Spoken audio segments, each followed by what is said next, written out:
Episode number 114.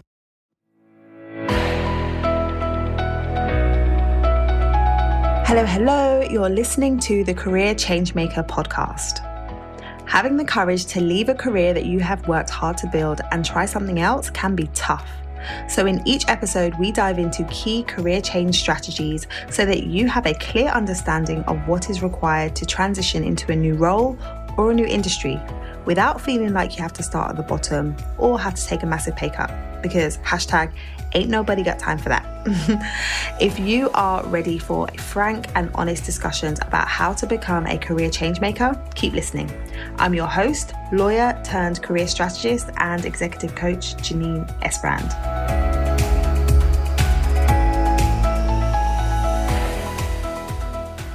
Are you eager to get unstuck and figure out what you would actually like to do with your career next? Have you been going around in circles trying to figure it out but getting no further forward? If so, you're going to love today's sponsor, my signature group program, the Career Clarity Academy. Changing career direction can feel overwhelming and daunting, but it doesn't have to be. In my signature program, we give you clear, step-by-step, proven processes for getting completely clear on what it is that you want to do and understanding how you can leverage your existing experience and position yourself to attract and land a dream role. To find out more, head over to lightboxcoaching.com/academy. I wanted to jump on today to talk about a topic that came up last week when I was speaking to a client. So I want to talk about the fact that redundancy does not equal failure. I wanted to jump on and talk about this because it's come up a few times where I've been talking to different clients, and when we are in the space of uncertainty and thinking about what's going to happen next in our careers, redundancy is something that may well happen for some people, and many people are in furlough right now. And so if that's you, if you've been furloughed, or if you are in an industry, or if you're in an organization where you are considering whether or not redundancy is on the cards, then this live stream is going to be really relevant for you. And the reason why I wanted to talk about this is because I think the perspective that people have around what it means to be made redundant can be really holding them back from positioning themselves and making the moves that they can be making right now and preparing themselves for opportunities in the future. So let me just break down what I mean by that. Okay, so there's three things that I really want to touch on today. So when I was talking to the client that I mentioned, one of the things that came up for her is that she's in a position where she's furloughed and she's considering like what her next move is, and she thought perhaps she would be in a position where her company may be making her redundant. And she was saying, what should I be doing now? I'm starting to consider different options and what I should be doing. But what she was apprehensive about is putting herself out there and starting to speak to people and starting to look at different opportunities, because she didn't want people to think that she had been made redundant. She didn't want people to think that she'd already lost her job. She didn't want people to think that she was unemployed. And so when I was asking her, okay, tell me a bit more about that. Why is it that you don't want people to think that you've been made redundant? What came up was that she has a lot of negative connotations around redundancy. And those negative connotations, I think other people also have around redundancy, that kind of feeling of, if I've been made redundant, that must reflect badly on my performance. So if I've been made redundant, that must mean that I wasn't a good employee, or that I wasn't performing in the best way, and therefore I lost my job. And so I want us to really look at that and ask ourselves, is that really the case? Like, if you're made redundant in this present time, in this present climate, does that mean that you were not good at your role? Does that mean that you were not good at your job? Not necessarily, right? So I want to talk about three different things that we need to really be thinking about. And the first one, I've got my notes here to make sure I don't forget. So the first one is just the fact that we are in unprecedented times, right? When everything is going well, when the economy is booming, when things are good, if you've been made redundant, I can understand why people would say, oh, that's a negative reflection on me and my performance if there have been job cuts and I've been one of the people that have been let go. But when you're in the midst of a pandemic, when the economy is in a ridiculous state right now, things are different. Perspectives are different. So if you are showing up and you are reaching out to people and you are sharing that you are looking for opportunities, people are not going to look at you in a negative light. They're going to more think, yeah, you're proactive. Like, you know what's going on. You know what the market is looking like right now. And instead of you sitting back waiting to see what might happen and waiting to see what position you're in a few months' time, you're actually proactive and getting out there. So at this present time, you actually deciding, okay, I'm going to take control of what I can take control of, and I'm going to position myself for opportunities. I'm going to figure out what it is I actually want to do next. You doing that is a good thing.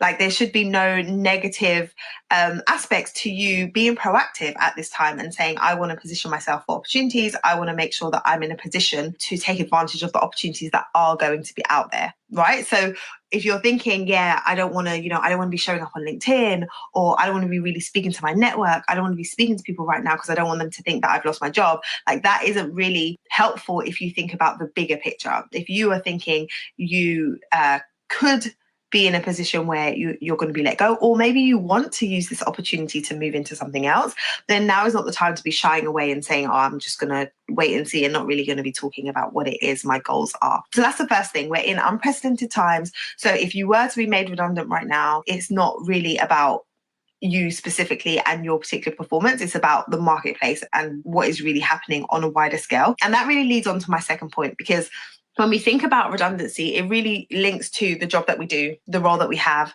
And oftentimes there's an element of taking it personally, right? It's like, if I'm let go from my role, then it's about me and it's about my performance. But when you're thinking of it at that level, it's easy to take it personally. But when you take a step back and you look at it, when you're hired for a position, you are hired for what you can bring to the role. You are hired because of your expertise, because of your background, but ultimately you are hired because the organization has an objective. Ultimately, you are hired because the organization has a gap in their workforce, and that workforce is designed to help them to meet a goal. So whether that is to grow their revenue, whether that is to expand, whether that is to reduce risk, whether that is to whatever it is the goal that the company has, they have positions open because they need help to fulfill the ultimate goal. So when it comes to downsizing, when it comes to having to let people go, it's not about you specifically and saying, okay, we want to let this person go. It's about saying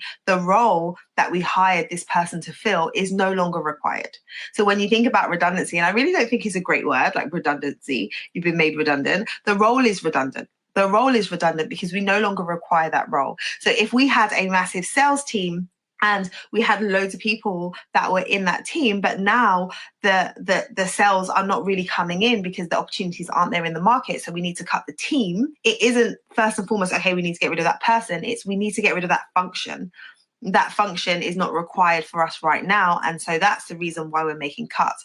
So when you're thinking about, if I'm made redundant, it's a reflection on me. It's really a reflection on the organization and their positioning in the marketplace and the opportunities that are available to them. And if they are not able to sustain the level of growth that they want to, or the operations that they need to, then that's when they're considering letting people go. So when you think about it from that point of view, it's easier for you to say, do you know what? It isn't actually personal. Like, it isn't actually about me. Yes, that is going to come into it, whether or not I fulfill my role, whether or not I do things well. But, you being let go from your position is not only because, or how am I going to say it? Yeah. So when you're let go from a position, it could be for two reasons or more reasons, but mainly either, the performance isn't there, or the requirement for the role isn't there anymore. So think about that when you're considering in your particular circumstance, I'm going to get let go and I don't want to let people know about that. It's like, well, is the company in a position where they can no longer facilitate, hiring you and keeping you on because of the position that they're in the marketplace? If the answer to that is yes, then it isn't personal. It isn't personal. It's unfortunate, perhaps, that you are in that role that is getting let go, but it isn't about you specifically and your performance. It's about what the company is able to accommodate right now. So that's the second thing. And then the third thing that I would mention is that as much as it might be difficult, as much as, it's a transition period, there is also opportunity in redundancy. Like, if you are being let go, this is a great opportunity for you to assess, was this a role that I absolutely loved? Was this a position that I was thriving in? Was this a company that I loved working for? And if you're saying yes to those things, it's like, well, how can I recreate that? How can I position myself for a similar company, a similar role, or something that is maybe different in a different industry, but that has the parts of the role that I absolutely loved, right? So that's if everything was going well. well. And if everything wasn't going well and you were feeling frustrated in the role that you were in and you were feeling like you wanted to be doing something else, but you weren't sure what it was, now is the perfect time to explore that. Now is the perfect time to explore that. So the reason why there's opportunity in redundancy is because you have the opportunity, which doesn't come up a lot, for you to take a step back and really look at what it is that you've been doing in your career so far and how you can use and leverage what you've been doing so far to move you in a slightly different direction or to a slightly different organization or a completely different direction or organization or industry. It depends what it is you're really feeling like you want to do right now. But now is a great time for you to be mapping that out. And I spoke before, I had an interview with one of my previous clients on the podcast, and she started exploring what she wanted to do when she was first put on furlough. And so she was a few months into figuring out like what the next step looked like for her and what she ultimately would want to be doing when voluntary redundancy came up for her and she decided to take it. So she'd already been doing that work so that when she was made redundant, she was then in a position to then say, okay, like I kind of know the direction I want to go in now, and now I can look for those opportunities and position myself for those opportunities. And she was able to land a role within 8 weeks. So for you, it can be less about saying, I'm really nervous about the future. I really don't know what's going to happen. I'm anxious about it, and turning that around and saying, well, what can I be doing? Instead of me being, passive about it and me waiting to see what's going to happen, what can I do to be proactive? What can I do to be proactive around figuring out exactly what I want to do? And what can I be doing to be proactive about positioning myself for the types of opportunities that excite me or the type of opportunities that I'm really looking forward to? So I really want to encourage you to look for the opportunities in what seemingly is a negative situation.